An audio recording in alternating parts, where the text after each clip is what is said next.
రకంగా ఈ రాష్ట్రంలో ఈ కూటమి ప్రభుత్వానికి ఈ ప్రాంత ప్రజాప్రతినిధిగా విన్నవిస్తున్నాం.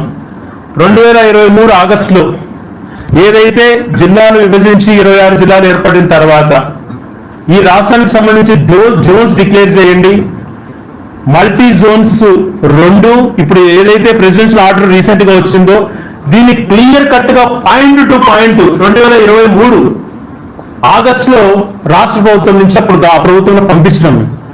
అంటే ఏ రకంగా జోన్స్ డివైడ్ అయిన తర్వాత జిల్లాకు సంబంధించిన బదిలీల విషయాలలో కానీ, ఎంప్లాయ్మెంట్ విషయంలో కానీ, తగు అడ్మినిస్ట్రేషన్ నిర్ణయాలలో కానీ రాష్ట్రానికి ఈ కొత్త జిల్లాలకు పూర్తి ఇది వచ్చే విధంగా ఈ ప్రెసిడెన్షియల్ ఆర్డర్ కోసం పంపించడం జరిగింది. గతంలో డిలే చేసి రీసెంట్ గా ప్రెసిడెన్షియల్ ఆర్డర్ ఇచ్చారు.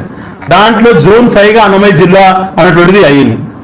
ప్రెసిడెన్షియల్ ఆర్డర్ కూడా వచ్చింది. పూర్తిగా జిల్లా అన్నటువంటిది మనకు అన్ని రకాలలో పూర్తి ఇదైపోయింది.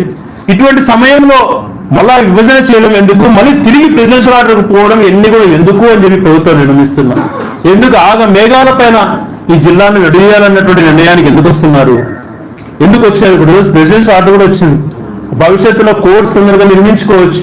స్థానికత ఏంది, జిల్లాకు సంబంధించినటువంటి పూర్తి పవర్స్ గతంలో ఏదైతే మనం కళలు కంటున్నామో ఒక జిల్లా కేంద్రానికి ఏదైతే ఉండాలో అన్ని రావడంతో పాటు పూర్తి స్థాయిలో జిల్లాను గుర్తించబడ్డది. ప్రెసిడెన్షియల్ ఆర్డర్ కూడా వచ్చింది.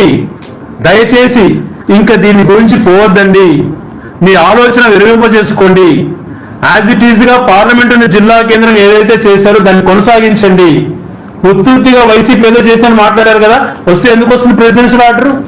ఈరోజు గెజిట్ రిలీజ్ చేశారు ఐడెంటిఫై చేస్తూ. తిరిగి మీరు మార్చుకోవచ్చు అన్నట్టు మీకు ఉండొచ్చు, కానీ ఎందుకు దాని జోలికి వెళ్ళటము?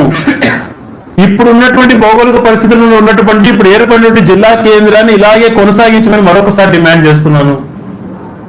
ఇదేదో వేగ్గా నేను మాట్లాడట్లేదు.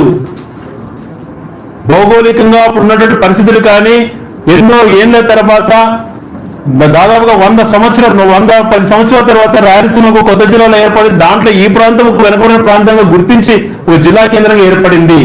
దీన్ని మళ్ళీ నిర్వీర్యం చేయొద్దండి దయించి.